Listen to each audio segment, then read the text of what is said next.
Good afternoon, everybody, and welcome to our webinar here today. We're delighted to have our guests here from Capella.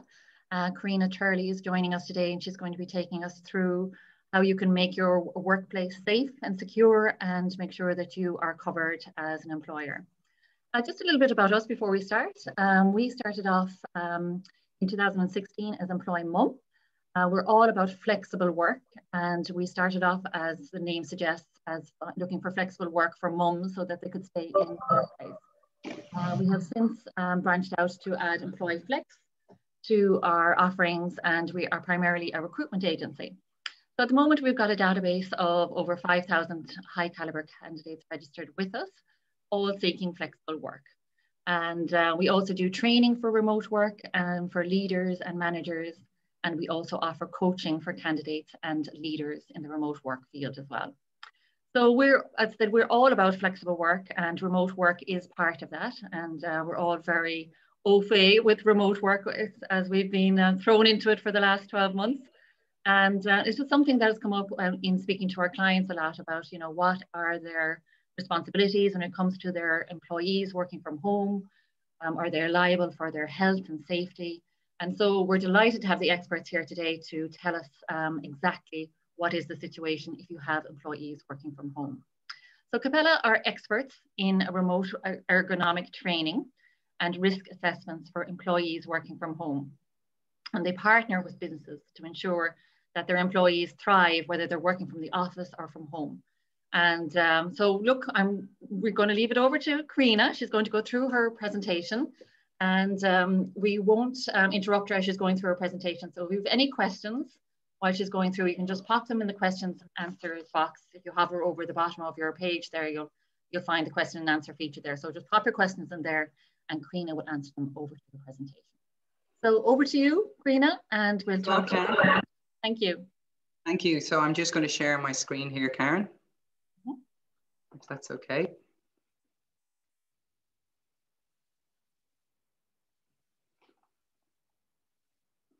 So yes, thanks very much for the introduction. At Capella, as Karen mentioned there, we are specialists really in supporting employers with staff who are working from home. And what we'd like to deliver for you today is an understanding of the health and safety, but also of the liability for employers around your staff working from home, because this is coming up more and more in conversations now as something that was temporary this time last year is really turning into what can only be considered as a more permanent working from home situation going forward. So I suppose everyone's familiar with the statistics, depending on what website you go into, but ultimately 88% of the global workforce went remote in 2020. And for over half of employers and employees, this was a brand new experience. So people were grabbing chairs, they thought they'd be back in 2 weeks, but essentially it's a year on now and many haven't been back in the office. So at the end of 2020, there were signs of this new hybrid working solution going forward. When people were surveyed, 76% said that they really wanted to continue some sort of flexible home working going forward into 2021. And employers, a lot of employers were experiencing a reduction in overheads. So they really wanted to kind of follow through on the hybrid system going forward. And then 25 to 30% of the workforce were saying they really wanted to be working from home for multiple days in the week at the end of 2021. Then more recently, in the last couple of weeks, Chadwick's ran a survey where 1 in 5 employees surveyed indicated that they don't actually have a dedicated workspace at home. And really that's quite important. What we try to do in Capella is to get employees to set themselves up right from home. So pick a space and set themselves up within that space and not be moving between the couch and the kitchen table. So really you're seeing that coming through in what the employees are coming back with. And they also said that 56% of the respondents said that they didn't have the right office equipment to do their jobs effectively from home. So again, a year in, really that's not acceptable anymore. And a lot of employers are coming to terms with that now and are trying to address that situation. On a global scale, you have Forbes reporting that 70% of the global workforce expect to be working remotely for at least 5 days a month as we head into 2021 and beyond. And when you think about it, 5 days a month doesn't sound like an awful lot, but it's actually a quarter of the working time of everyone's month and year. So it's something that really has to have a structure and a strategy around it. And the trend that we saw in 2020 is very much continuing in 2021 and into the future, that there will be a hybrid system as we work with different employers of employees working from home for some of the week and then going into the office, where there will be more collaborative workspaces and hot desking solutions for them going forward. If you look at Upwork, they came out with a really interesting statistic that needs to be considered. You have 38% of the workforce today are millennials and Generation Z workers. That's going to be 58% of the workforce in 2028. So really, the employees who are going through this now in the early stages of their career are going to have that experience of working from home and working from the office going forward. And they will want that flexibility going forward, and that hybrid solution will be part of that. So what are employers considering in all of this, I suppose? And what we want to talk about today is very much the liability around employees working from home and the health and safety issues that employers are dealing with. Under the Safety, Health and Welfare at Work Act of 2005, employers have a very clear responsibility to employees no matter where they work. Working from home is just as much a workspace as working from the office is in terms of liability. And we're going to talk about the law around it as we head through this presentation. Then productivity is also a huge part of what employers are trying to get their heads around at the moment.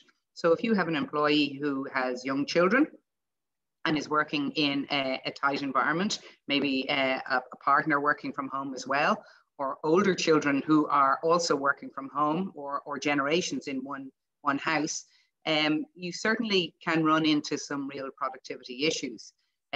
Where people are very well set up in their home and have a very comfortable space, you may not have as many productivity issues. And employers are starting to measure that. By carrying out a risk assessment and a proper survey on the environment of employees working from home, you can get a sense of whether productivity is being impacted by the environment, and you can deal with that. So it's an important part of all of this. And then protection of the brand and the culture is a huge part of trying to establish a strategy for working from home into the future. You have generations of a brand being built, and now they're suddenly being represented by people who are sitting at home kind of glaring down at a laptop in an unsuitable environment. And they are the front face of your brand. So trying to get that environment right and the setup right is a very important part of not only the brand of the organization, but also the culture and well-being of the employees within that organization. So just to talk for a second about what the law says. Under the Safety, Health and Welfare at Work Act 2005, employers have a very clear responsibility, as I've already set out, in terms of making sure that their employees are set up properly and safely while working from home. So both the employer and the employee need to be aware of any specific risks regarding working from home. So you need to inform yourself and you need to interact with your employee. The work activity has to be suitable for home working. Obviously, a barista can't do their job from home. So there are certain roles that just are inappropriate for working from home. As an employer, you have to provide suitable equipment to enable the work to be done. There's responsibilities around that. You must have a prearranged means of contact. As people are working longer hours and there's a blurring between working and living, I suppose, you can't be calling your employees at 10 o'clock at night. You can't be contacting them on Saturdays just because that blur is there. You must have a prearranged means of contacting them. And you still have a responsibility to record working time, whether they're working from home or in the office. Specifically, Regulation 72 of the 2007 regulations state that the employer must ensure that the general use of equipment is not a source of risk. So you must carry out an analysis of the workstation at home, okay? So that's an old-fashioned DSE or risk assessment. And as an employer, by law, you have a responsibility to carry out that assessment for every single one of your employees who are working from home, whether they're working from home for a number of days a week or permanently, full-time. You still have to carry out that assessment. And then you need to talk to your employee about anything you find where they may be at risk, and you need to correct any of the issues. So work with them to remedy any of the risks that are found. In terms of insurance as well, so that's your responsibility under the law. Over the last year, the insurance industry has been quite reticent about getting involved in this conversation because they don't want to encourage any spurious claims. And it's only in recent weeks that they've come out now, and they've said that in general, they're advising their policyholders to mitigate any risk around employer liability. So they're telling employers at this point to carry out these risk assessments to make sure that the employees are set up properly and avoiding risk of injury while working from home. Okay. And I suppose what I'm going to do now is take you through our own system and how we do it, just to show you best practice around how to carry out an actual risk assessment and what kind of data you need to capture from employees. And then I'm going to take you through how you would do this if you were doing it for yourselves. So some larger companies tend to employ people like us to carry out the risk assessment for them due to the volume of data and employees.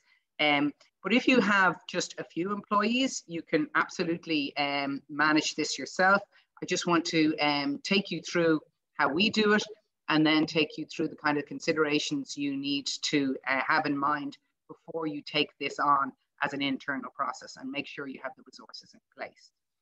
So the first step in our own system is consent. So it's very important that the employee is consenting to the process and they understand what's going to happen to their data.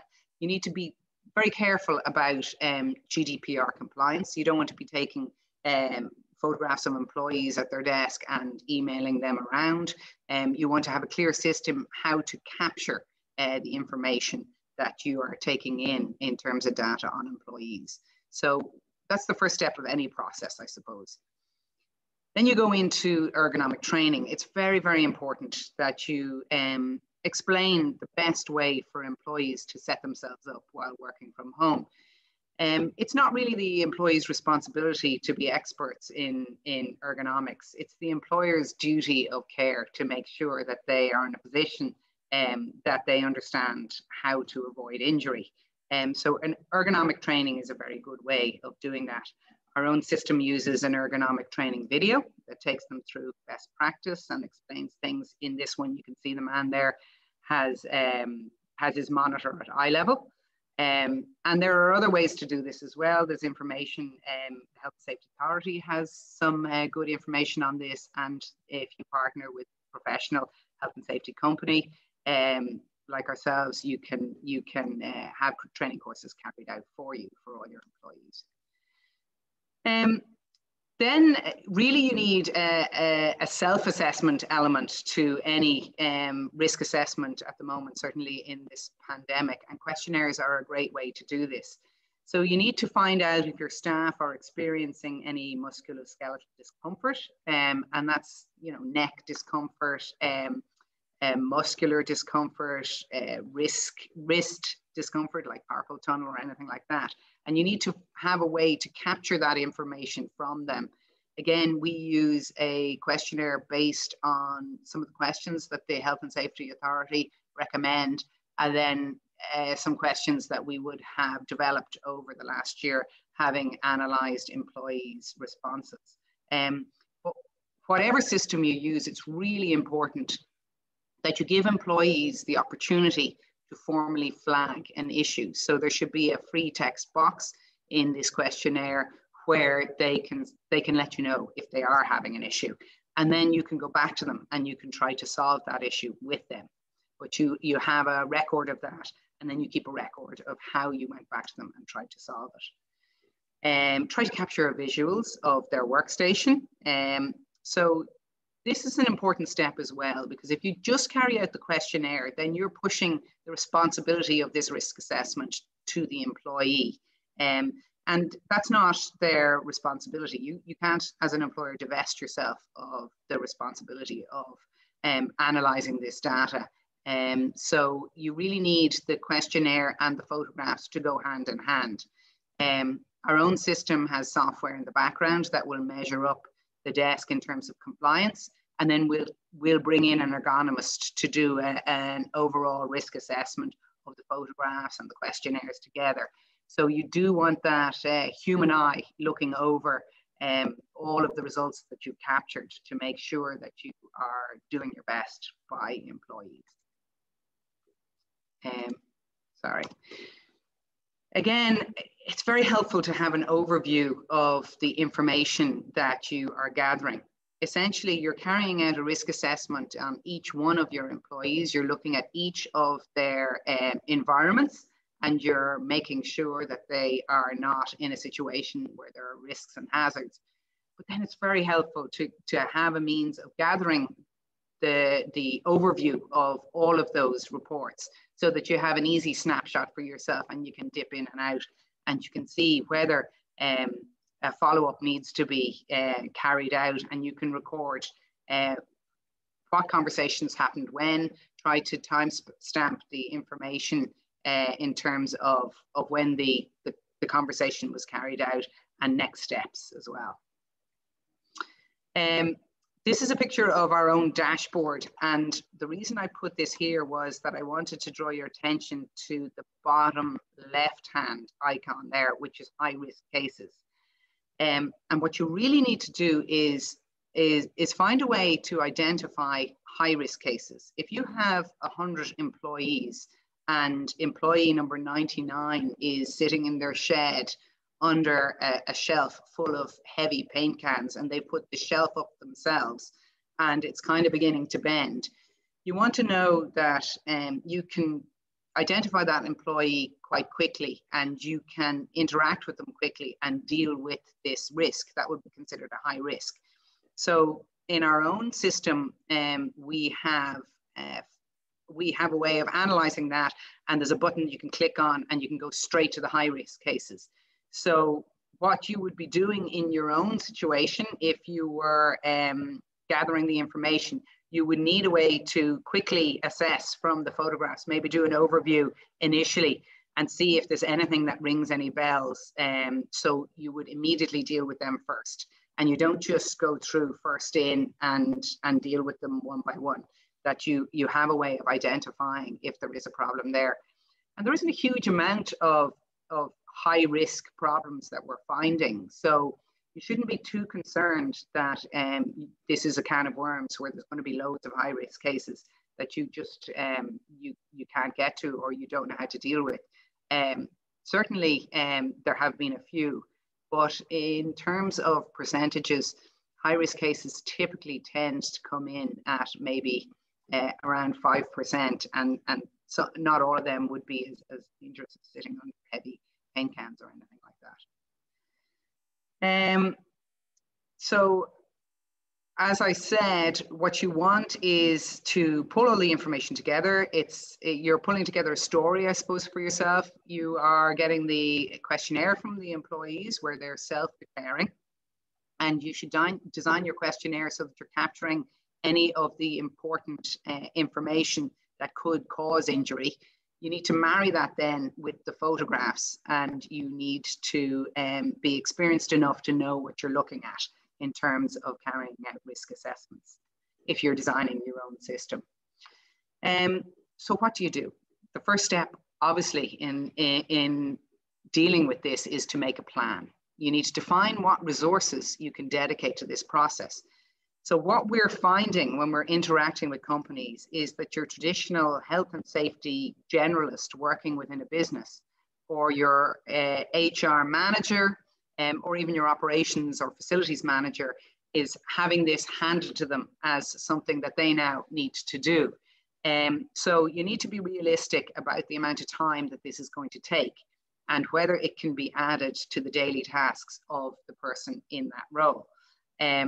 And if it can, then that's great. You identify the person who will be able to carry out this process. And you need to understand that if you're sending out 100 emails to staff, there's a good chance that you're probably going to get back between 400 and 500 emails with questions and information and stuff like that. If you're a company with 4 employees, obviously that's a lot more manageable. Then to understand the law, it's not good enough to just send a list of questions and get employees to declare themselves as compliant and just leave it there and not follow up. And if there's something a bit awkward, just kind of put it on the long finger. And that's where businesses are now getting into trouble. And we're starting to really see cases heading towards the WRC on this. And we've been asked to work with a number of employment solicitors in advising on specific cases. So the cases are coming, and really this is something that you need to deal with now if as a business you haven't dealt with it up to this point. You need to define what you expect from your employees throughout the process. So if you send an email on a Monday, you need to clearly let the employees know when they need to get the information back to you and how they need to get the information back to you. So if you're sending out a questionnaire, it needs to be done by Friday of that week, and can they please submit photographs with that. Typically, we allow 6 working days for employees to go through our process of logging on through our portal and submitting their final assessment, allowing a weekend as well, because some people may be working between the office and home. Some people may say that they're too busy during working hours and they can do it on the weekend. So just try to give them that time to actually sit down and address this. We're also busy at the moment. If you leave it any longer, it gets put on the long finger, and you will spend your time chasing people to remind them to do this. You need to decide how you will administer the training. We spoke about that briefly there. It's probably a good idea to bring in some external training, or if you have health and safety within your organization, maybe they can pull that together for the staff. You need to be clear on who's going to be responsible for identifying the hazards and providing the recommendations if you're doing it for yourself.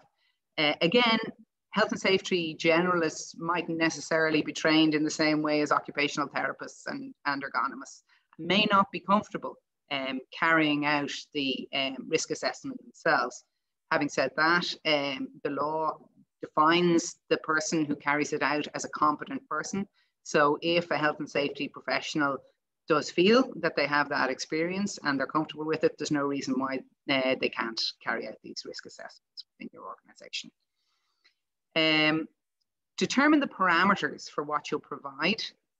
So you need to kind of manage employees' expectations a little bit around this. We've never had anyone not agree to do this or refuse to do it. Most employees see this as a perk, and they see this as the company interacting with them. It's a really strong tool in terms of employee engagement, and it's a very strong tool in terms of retention as well. We're finding employers who are proactive in this area. It's helping with employee retention. Certainly, it tends to be companies who are holistically approaching kind of wellness around working from home. And all of that helps towards engagement and retention. But you don't want employees to think that you are now going to do up their home offices for them. So just be a little bit careful around the message you're sending out in this. Certainly, you will have to provide at the end of this some pieces of equipment that are missing from employees' home workstations. But as a company, you can develop a policy about how far you want to go on that. In terms of documentation, I really can't stress this enough. You need to keep a record, including employee signatures or employee agreement, on what you've done and the corrective actions that you have taken. So there are two reasons for carrying out an assessment like this. One is for general wellness and the health and safety of your employees, setting them up right to make sure they're not going to sustain discomfort or an injury going forward. And then the second is very much, as you can see from this presentation, around the law. And that's where this documentation comes in. You need to record that you've done this process, you've engaged with the employees, and that you have followed up on the risks that you found. And then have a plan for onboarding new employees. And our own system, you add their email address, and the risk assessment goes out to the new employees, and a lot of companies are using this as part of induction going forward. So you want to come up with a really simple process for making sure that this is carried out as employees join the business. And that doesn't have to be a complicated process, but it needs to be something that doesn't get lost. In terms of the type of questions you should ask about the home workspace, you can ask questions: is your home workspace suitable to work from? As simple as that. Can you access your desk and your seat easily and safely? Is there enough light, ventilation and heat to allow you to work comfortably? People often forget about that when they're looking at the equipment and the physical environment. But things like ventilation are hugely important. And there are certain rooms within your home that they're not designed for you to spend 10 hours sitting at a desk during the day. So you need to make sure that ventilation has been considered. Is there enough space to allow you to work without reaching, twisting, bending, sitting or standing awkwardly? Is another typical question that you would see in any of these kind of questionnaires for working from home. Do you have enough room at your desk for the equipment and other materials needed for the activity? Simple questions, very practical. Really, if you were thinking about it, you would come up with these yourself. But a lot of people haven't asked their employees questions like these. Things around clutter are quite important in terms of trip hazards, risk of pulling equipment down on yourself, but also in terms of productivity while working at your desk. Everything just needs to be set up so that you can hit the ground running when you sit at your desk in the morning. And then questions around electrical sockets, plugs and cords being in good condition. They should be asked. There are certain responsibilities for the homeowner, like fire safety is not a responsibility for the employer, it's a responsibility for the homeowner. So there's some things that the person working from home does need to take responsibility for. And in any health and safety situation while working for an employer, there are responsibilities on the employee to make sure that they're safe while at work. And that extends into the home. You should consider vulnerable employees as well. You have a responsibility to make sure that your workers are safe, and as part of your COVID-19 risk assessment, you really need to consider vulnerable employees. So the same kind of questions do apply. You may want to extend it to have safe access to the workspace. Do they have the equipment necessary to complete the work? Is there something you haven't really thought about that mightn't be a standard piece of equipment but would really help them in their work day while working from home? Again, sufficient workspace and adequate lighting and heat. But maybe, do they need any extra breaks? Are you having regular contact, and are there emergency contacts and procedures to contact employees who would be considered vulnerable? If it's a case that you need to bring an employee back into the workspace because they are not suitable for working from home, because maybe they are deemed high risk and there's no alternative for them, then you need to bring them back into a safe working environment, and you need to consider social distancing. And this simple diagram here is a practical example of how you can do that within the workspace. One of our industrial designers just took an office and drew a 2-meter radius around each of the seating positions of the employees. And really, we identified that the employee at the bottom left needs to be moved out of that working space. And then you have a safe distance between the other 2 employees, and you can put protective screens in place. And as long as the room is properly ventilated, you probably have a safe working environment there. So consider that when you are thinking about bringing employees back in. One of the questions, just to finally touch on, that we often get asked is around what are the most common issues?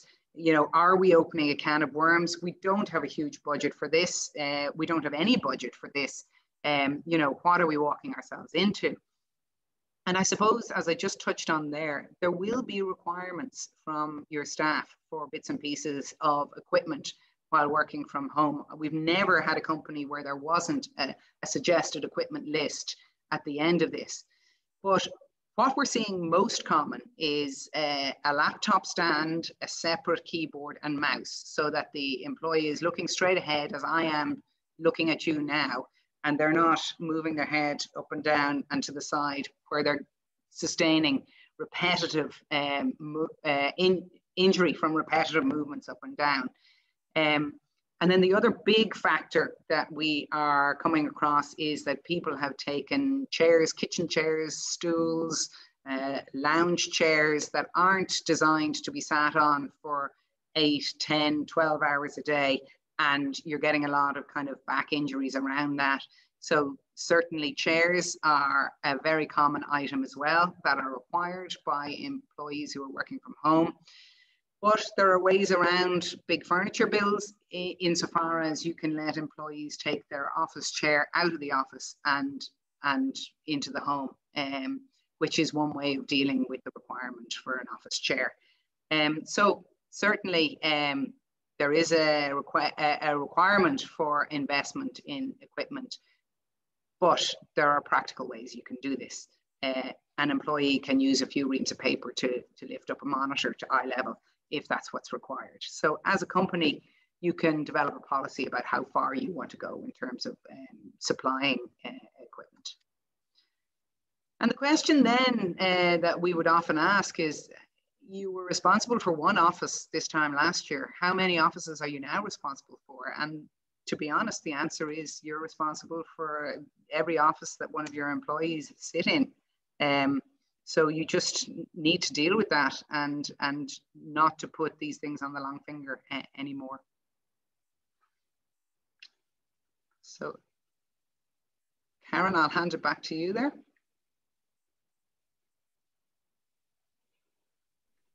Super, thanks a million, Karina. That was fantastic, and so much information there that I certainly wasn't aware of, some of it anyway. So really thanks very much, and really appreciate you sharing your knowledge. I know you do these risk assessments for the larger companies, but you definitely shared a lot of information there for small companies, you know, who can do their own risk assessments and have a look at their work from home situation. So really a big thank you for that. And yeah, and I think it is, you know, it is really SMEs that are struggling at the moment, you know, with this as well, and not knowing really what their obligations are and the cost of it as well. You know, it's a bit scary for a lot of SMEs when they have to think about. I think it was very poignant what you said there, like how many offices do you manage now? You know, if you've got 4 employees, you're now managing 4 offices, really. You know, so I think it's really important to be cognizant of that. You know. And yeah, I think, you know, the Health and Safety Authority is a very collaborative organization. So they're not out there waiting to pounce on businesses who haven't dealt with this. And there's an awful lot of information that they give on their site to support employers who are trying to get this right. The real risk is not of someone turning up and saying, look, you haven't done this, we're going to prosecute you. The risk here is around employee well-being and just, you know, looking after your staff, because most people just don't have the experience or knowledge to do this. And some companies are giving, you know, a few €100 and saying, go and buy the equipment yourself.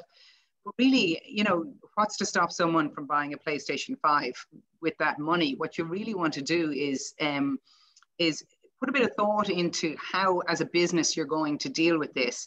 Even if that person goes off and buys a chair from IKEA, which is totally doable, are they buying the right chair? Are they going to be set up right? So, you know, if you want to partner with someone like ourselves or a health and safety company or an individual occupational therapist, that's brilliant, because it just gives the employee that chance to understand how to do it right. Yeah, yeah, and it is so important. As you said, going forward, you know, we are going to be going forward in certainly a hybrid situation for the near future anyway, you know, so it is important that we get this right from the get-go, really. You know, I know, as you said, we just kind of you know, threw ourselves into it without too much thought in the beginning, but you know, we're a year down the road now, so it is time to, you know, get our ducks in a row, I suppose. Ergonomist, I never heard of that word before, actually, so that's a new one on me. There's two words, yeah, that took a while to wrap my lips around: ergonomist and musculoskeletal discomfort. Okay. Well done, practice in front of the mirror a few times. part of hybrid working going forward, anyway. Yeah, absolutely. Yeah, there's a whole new vocabulary that we're learning, isn't it? I mean, hybrid working. I mean, you know, that was. Do you know what? We're working with a lot of companies on their policies around this, and it's what we're seeing. We haven't spoken to one company in the last few months who are saying, no, we're all coming back.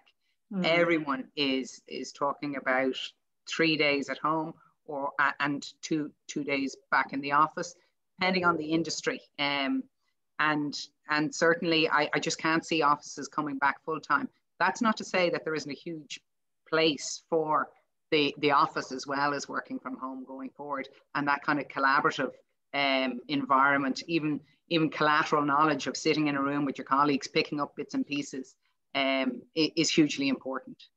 Absolutely, yeah. And I think the hybrid model is something that will suit both employers and employees. You know, as I said, once they get their ducks in a row and are sorted with their home offices as well. So we'll just pop in and see if there's any questions here, Karina, if that's okay with you. Absolutely. So we have one here.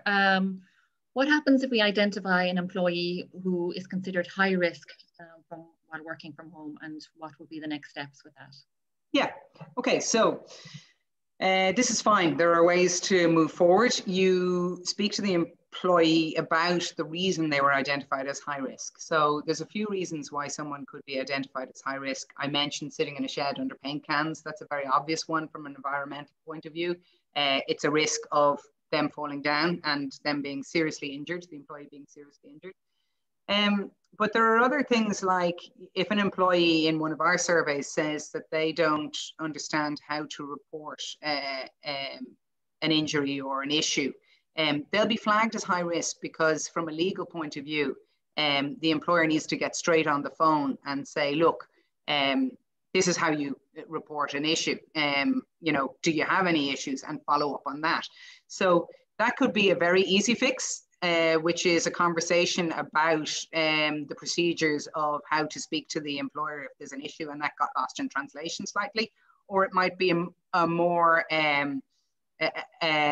significant fix, as in, do you have somewhere else to work other than sitting under those paint cans? Can the shelves come down, and can the paint cans be stored somewhere else? If the employee is kind of sharing a house with 3 other young people, and they're the poor guy who pulled the straw for working in the bedroom all day, every day, and we identify that they are getting up in the morning, going downstairs, eating breakfast, coming back upstairs, sitting on their bed all day, then in the evening maybe taking an hour and going to bed in the exact same room. That is a big issue, and that's something that we're seeing a lot of, to be honest with you. And if, when the employer speaks to that member of staff, and they establish that there is nowhere else in the house for them to work, they may suggest that the employee could maybe go somewhere else and work. So maybe back to a parent's house, to a friend's house. Is there something there that can be done where they can be in a pod with another maybe family member and go to that place during the day?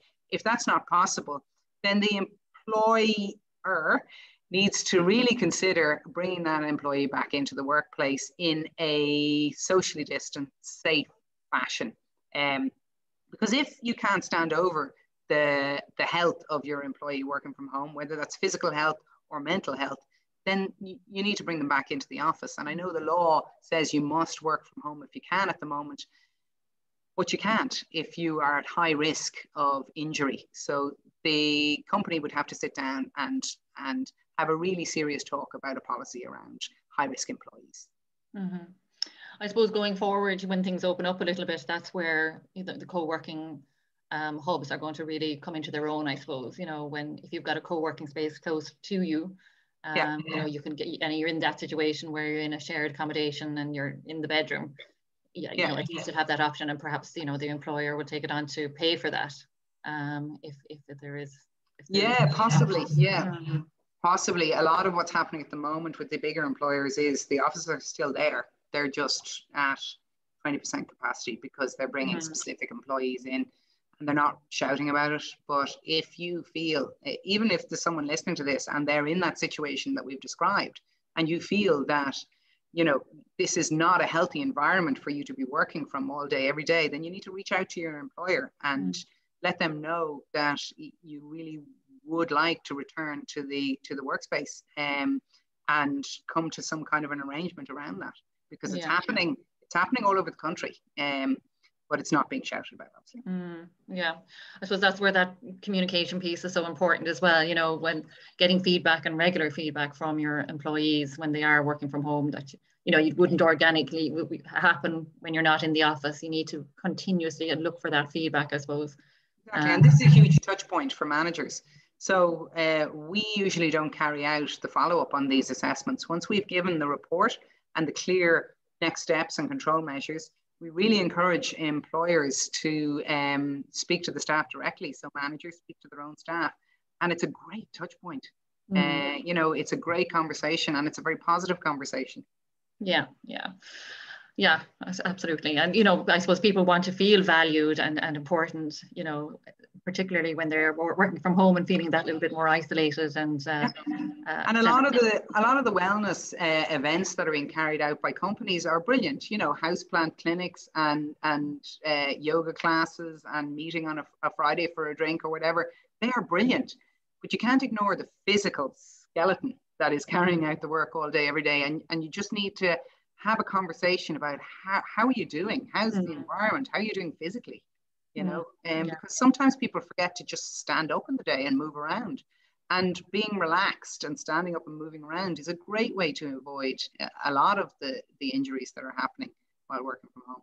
Absolutely, yeah. And I'd be guilty of that myself, to be honest. You know, I've always worked from home, like I have for the last 5 or 7 years anyway.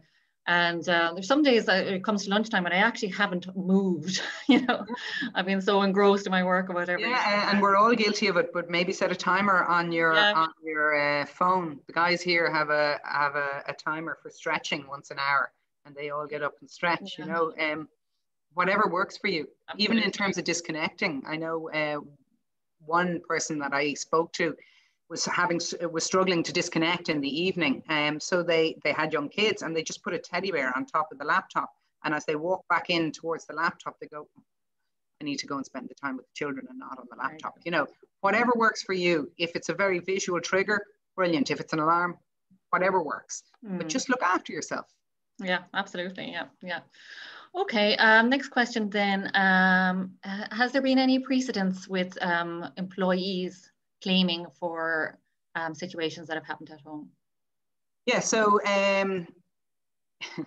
there are anecdotal stories about this. I know we're involved in one case that is about to go into the WRC unless it's settled, and we were involved in another couple that were settled.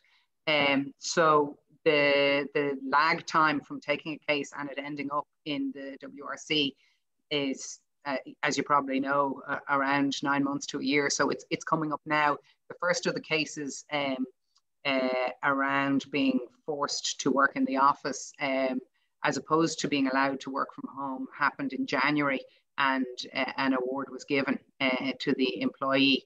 So the cases around everything that's happening to do with COVID-19 and working from home are now arriving in the WRC. But certainly we know of insurance companies quietly settling in some cases up to this. And you can even see it in the conversation coming from the insurance companies now in the last couple of weeks, never mind months, where they're saying to employers, get your ducks in a row here and manage this liability. You do have a responsibility under the law. They're very clear statements from Insurance Ireland. So yeah. Okay, very interesting. Yeah, I mean, it certainly could open a can of worms, really, Well, this is it. And in fairness to the insurance company and in fairness to Insurance Ireland, they don't want the conversation out there necessarily because they don't want to encourage people to take claims. But having said that, there's a lot of people, there's two schools of thought. There was a big article on Capella in the Irish Times, and there were two kinds of responses to the article. One was, oh, I'm definitely going to sue if I drop a cup of coffee on myself. and they were all kind of tongue-in-cheek kind of comments. And the other were, I'm perfectly happy working from home. I certainly won't be opening my mouth. The last thing I want is to head back into the office full time because I'm not suitable. So there are kind of two schools of thought. I can't see a lot of frivolous claims over this, but I don't work in insurance. Any of the claims that we've seen have been really genuine, and the employee has tried to reach out to their employer, but it hasn't been dealt with. And to be perfectly honest with you, the employers are going to lose those cases. And that's one of the reasons why I say you must allow the employee that free text section to let you know what's going on in any of your questionnaires, because you want to gather that information and you want to deal with it and you want to be proactive. Most of the businesses who are proactive in this area, I can't see them having a problem. And if there is, it won't stop an employee taking a case if they want to, but you'll have a really robust file to hand to the insurance company if there is a case. And you'll be able to, our own training is time-stamped. We can prove the employee went through the training. They clicked through to say they understood it. And, you can prove you've done all of these things, that you followed up with them. It'd be very difficult to lose a case, I would imagine, when you have that kind of information. Yeah. So a question that's relevant to this as well has just come in. What would happen if my employee fell and hurt themselves working from home? But I, as you're saying, I suppose if you've done your risk assessment and you've ticked all your boxes, you can improve. Yeah, so I don't work for an insurance company and I'm not a solicitor, but I know that in this month's Health and Safety Times, there was an interview, and myself and the CEO of Insurance Ireland were both interviewed, and I believe it was in that article where she said, look, you're not going to, as an employer, end up getting sued and having to pay out if someone burns themselves in the shower while they're working from home, or that kind of thing. What would happen is, if a case was taken, it would go through due process and the employee would have to prove that it was the employer's issue. Okay. So what we're really saying here is, the reason why you're doing this risk assessment is you're going through everything you can with the employee around the desk, the chair, everything they're doing for you while you're working from home. Okay, you're explaining to them that if they're looking straight ahead, they're probably not going to be getting neck injuries and stuff like that. If you don't engage at all, you're leaving them off into the world to figure it all out for themselves, and that won't wash. Whether they overload the washing machine, it explodes and they slip. That would be very hard in a court of law to tie to the employer, I would imagine. So there has to be a sense of practicality around that. You just, as an employer, you don't want a claim against you. You don't want a claim sitting there, even if it's spurious, putting your insurance up for next year, or an employer or an insurance company going, we're not going to even quote you this year. What you want is to have your ducks in a row. You want to have this file, and you want to have it in employees' heads that actually you did engage, which was proactive and positive. But for the ones who might take a claim, oh, I went through that process, I remember that, and so it would discourage it, certainly. Yeah, yeah. So like if you like, I'm looking here at my own desk here now, and I've got a few plug leads going here and there. So if I had an employer, if I fell over one of those plug leads, that should have been highlighted in the risk assessment. So that's at your workspace. So our assessment would cover that off, and it would ask the question about, are your cables neatly tidied away and out of sight? The photograph would spot those cables. You'd get a recommendation for some cable ties to be sent out to you. And you would also get a risk flagged that you need to tidy your cables away. So there is a trip hazard, and a control measure of how to do that. You will be provided with cable ties. Done, dusted. The employee then has to take care of that. And if you trip over it because they're still hanging and all of that has been done, then I would imagine it's going to be a slightly different process than if the employer had just not engaged at all and you hadn't a clue that you could possibly fall over any cables ever. Yeah. So really your risk assessment should be as comprehensive as, as possible, really. Yeah. And those photographs are so important. I understand that this is really frustrating from an employer point of view. Like, where does it end? I'm sure there's people listening to this going, this drives me mad. But I've run businesses for the last 15 years, and this whole system that we've developed is designed around keeping you out of that WRC situation and that insurance loop of a claim going in and what happens next. So if you're doing this for yourself, honestly, we've had businesses of 4 employees coming to us because they just didn't have the in-house expertise, and that's perfect. We take any size business. We've done single risk assessments for employment solicitors. But if you're doing this yourself, just keep that in mind. Keep the fact that you are doing it from a wellness point of view, but you're also doing it from a legal point of view, and keep your records absolutely straight. And you might say, no employee will take a case against me. My guys are great. But who knows what next year is going to bring? Who knows if you're putting people on furlough or you have to reduce working hours, and that kind of plays on their mind and they are a bit annoyed and suddenly the relationship twists a little bit. Have your documentation done. Yeah, good advice. Yeah. Okay, one or two more questions and then it's coming up to the hour, so we'll close it off. So from Geraldine, does your visuals look at the employee seated at the desk to assess the correct posture? No, so what we do is we would do what I've shown you as the general assessment for everyone. If an employee has an issue, we would carry out a video one-to-one. We don't capture the employee's seating position because of GDPR. So you are taking a picture of an employee's face and you're going down a much more vigorous route in terms of GDPR. So what we do is what we need to do in order to get the information, analyze it, and if we identify that there's an issue, we will recommend a consultation. Sometimes employees will ask for a consultation, and we'll know from the stuff that we're seeing whether one is necessary or not. Very few employees actually ask for a consultation. They genuinely ask if they have a concern. They don't ask just for a freebie, to be honest with you. Okay. Very clear. Okay, last question. How often do risk assessments need to be carried out under the health and safety law? So health and safety law says you must carry out a risk assessment. It doesn't say that it has to be every 6 or 12 months. Proactive businesses are looking at this annually. There's no need to do it every 6 months as far as I'm concerned. If the employee's home changes, if they move house, if they they rearrange the room completely, you should encourage them to tell you that this has happened and you should carry out the risk assessment again. So have that conversation with them. There are 2 things I'd say to you if you're looking at partnering with a business on this. Companies that tell you need to carry it out every 6 months, you don't, is the bottom line.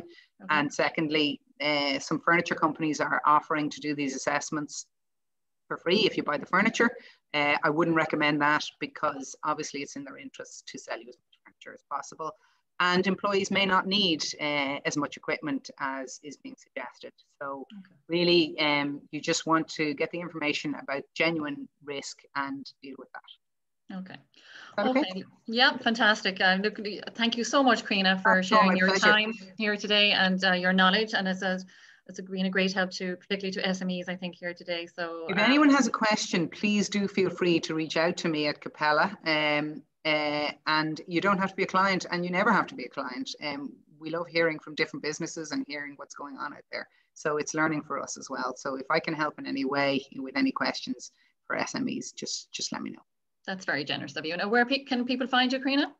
So Capella is the name of the business, CAPELLA. .ie is the website, or you can contact me at Crina, CRIONA, at capella-ws.com. Perfect. And you're on social media as well, I presume. I'm all over the place, yeah. You stick in my name and you'll find me. Okay. Great. And look, we are recording this, and so it will be up on YouTube in the next 4 hours or so. Perfect. So people can go back, because there was a lot of information there on your slides particularly, so people can go back and look at that. Perfect. Okay, again, a big thank you, Karina, and I'm sure our paths will cross again in the future in this hybrid world we live in. So again, thank you very much for today. Thanks a lot, Karen. Bye. Take care.